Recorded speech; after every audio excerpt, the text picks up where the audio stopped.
മുതിർന്ന CPM നേതാവും മുൻ മുഖ്യമന്ത്രിയുമായ VS അച്യുതാനന്ദൻ്റെ ആരോഗ്യനില അതീവ ഗുരുതരമായി തുടരുന്നു.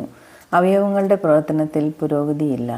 നൽകുന്ന മരുന്നുകളോട് പ്രതികരിക്കുന്നുണ്ട് എങ്കിലും രക്തസമ്മർദ്ദവും വൃക്കകളുടെ പ്രവർത്തനവും സാധാരണ നിലയിലല്ല. 11 മണിയോടെ ആരോഗ്യസ്ഥിതി വിലയിരുത്തുന്ന പുതിയ മെഡിക്കൽ ബുള്ളറ്റിൻ പുറത്തുവന്നു. 2 തവണ ഡയാലിസിസ് നടത്തിയിരുന്നു. പക്ഷേ ഇന്ന് രാവിലെ ഡയാലിസിസ് നടത്തുന്നതിന് അല്പം ബുദ്ധിമുട്ടുണ്ടെന്നാണ് ഡോക്ടർമാർ പറഞ്ഞത്. വീണ്ടും ഡയാലിസിസ് പുനരാരംഭിക്കാൻ ശ്രമിക്കുകയാണ്.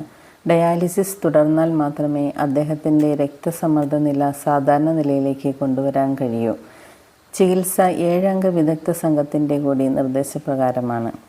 കടുത്ത ഹൃദയാഘാതത്തെ തുടർന്നാണ് VSനെ തിരുവനന്തപുരത്തെ SUT ആശുപത്രിയിൽ പ്രവേശിപ്പിച്ചത്. ഇന്നലെ CPMൻ്റെ ജനറൽ സെക്രട്ടറി MA ബേബി അടക്കമുള്ളവർ അദ്ദേഹത്തെ സന്ദർശിച്ചിരുന്നു. മുഖ്യമന്ത്രി അടക്കമുള്ളവർ കഴിഞ്ഞ ദിവസവും അദ്ദേഹത്തെ സന്ദർശിച്ചിരുന്നു.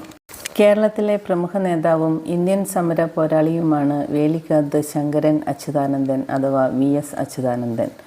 2006 മുതൽ 2011 12ാം മന്ത്രിസഭയിൽ കേരളത്തിലെ 20ാമത്തെ മുഖ്യമന്ത്രിയായിരുന്നു അച്യുതാനന്ദൻ.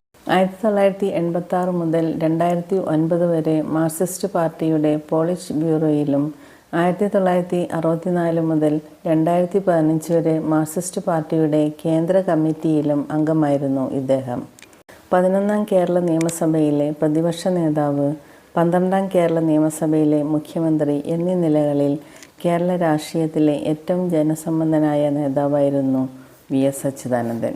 2015 വരെ മാർക്സിസ്റ്റ് പാർട്ടിയുടെ സംസ്ഥാന സെക്രട്ടേറിയറ്റിലും സംസ്ഥാന കമ്മിറ്റിയിലും അംഗമായിരുന്നു ഇദ്ദേഹം. എന്തായാലും കേരളം കണ്ട ഏറ്റവും വലിയ നേതാവാണ് അദ്ദേഹം. അദ്ദേഹത്തിൻ്റെ ആയുരാരോഗ്യത്തിന് വേണ്ടിയിട്ട് നമുക്ക് പ്രാർത്ഥിക്കാം.